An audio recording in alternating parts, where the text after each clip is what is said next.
welcome. Here we go again. This is my catcher profiles video. Um, as always, I use the Steamer 600 projections. Oh, and I actually wanted to show everyone this website I found, which is a great website. It's RotoChamp, and the reason I like it is because you can go for composite rankings or Steamer projections or a composite Steamer or Cairo. Cairo is another huge one, and you can just look at their projections when you make your rankings list, and you can also switch it by outfield or any position, so it makes it a lot easier. Yeah, so this is probably one of my favorite websites to use now, and that's where I got the rankings from their Steamer 600. Here we go. Catcher is actually fairly deep. You might not want to reach for a catcher like Buster Posey. He's going around, I think, 30 last time I checked. And really with them, just kind of with the first two guys, you're kind of banking on their security and that they've done it before more than upside. So Buster Posey, he is a really good catcher, but you've probably seen as good as he's gonna get. He might have a career year this year. I mean, anyone can, but the reason they're so highly touted and the reason he's first is because he, for the majority, stays healthy, and he has put up monster seasons. So here we go. And on a side note, or on another note, if you wanted to rank these guys, if you really need the rankings, it'd be 1, and then 2, and then 3, and so on and so forth.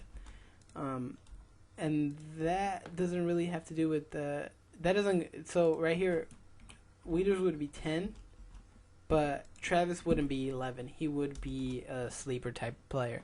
So that's where it would end. So here we go. These are the profiles. So I like to give people more information than just say, this is number 1, this is number 2.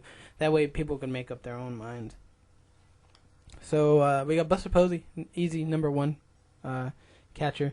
His best catcher by far last year. And field is very deep now, so you might not want to reach for him. I mean, unless you're a Giants fan or you're like a huge Posey guy. Number 2 is Jonathan Lucroy. He had a huge year last year. He hit so many doubles, so he could actually go for in the teens home runs if some of those doubles clear the wall. Also, Milwaukee has a really good lineup, so he could break those 51 RBIs, have 60, 70, which is huge. And he might play first base more, so that's good. My third guy is Mesoraco. Mesoraco can swing it. I don't know why his projection's so low on Steamer 600, but he can swing it. He had a mini breakout last year. He was also very injured. He had 25 home runs and 384 at bats, and he hits in a fucking bandbox. So I mean, he's gonna put up home run numbers. Just hope that the average and the RBIs are a little bit higher. Carlos Santana, he's a Cleveland guy, so I'm pretty biased and I'm very hard on these guys. But when will the breakout ever come for this guy? I mean, he's still severely young, and he always has a good walk rate, and he plays 3 positions. So I mean, you can shift him around. He's eligible for first, catcher, and third base in Yahoo formats. But when is the average going to climb to where his walk rate says it should be? And he actually had a very solid year last year. He hit 27 home runs, so I mean, that's nothing to scoff at. He's pretty much Evan Gattis, light with a little bit more stolen bases. Molina is our next guy, and Molina's on the downside. He's like 33, 34, I think now. He's probably past his prime, and he's probably more D than his offense, but he still has a really good average, and he's he's not injury prone, so that's something you want to pay for as well. And here we go with some of the guys who can probably jump up the list this year. Yan Gomes, he had a great year last year. He's a solid defensive catcher, but he can also swing it. He's looking to build on his year last year, where he did very well. His steamer projection is 257 with 16 home runs and 56 RBIs, and you can probably get him in the almost hundreds. So that's nothing to scoff at. Evan Gattis is a guy who will probably climb to probably maybe before Carlos Santana by the end of the spring. He has huge power potential in Houston. I mean, Steamer most people projected him for 30 home runs, so he's probably gonna get there. 84 RBIs and that's nothing to scoff at from a catcher position, which him and Santana will probably lead in home runs.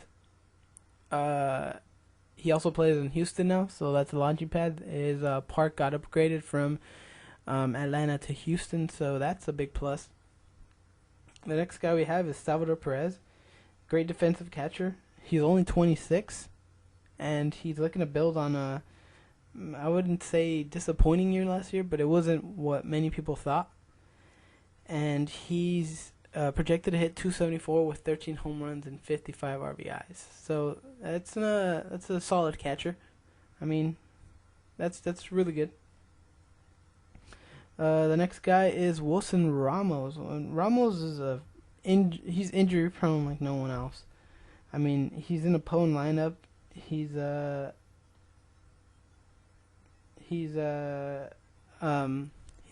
probably a wild card.